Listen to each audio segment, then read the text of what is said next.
А вот еще орехов подвалило нам. О, сколько. Ага.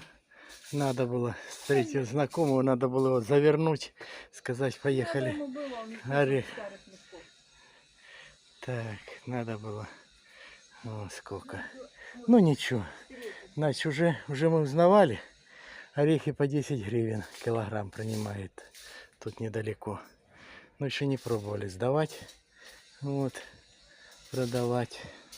Вчера купила вон хозяйка этот самый. Как они, это растение называется, что ты купила? Туя. А, туя. Вспомнил. Туя называется. Вот она. Только теперь думаю, где. Вот она одна растет, туя у нас. Ну тут в тени. Я говорил, там тебя перед домом, может быть. Перед домом и посажу.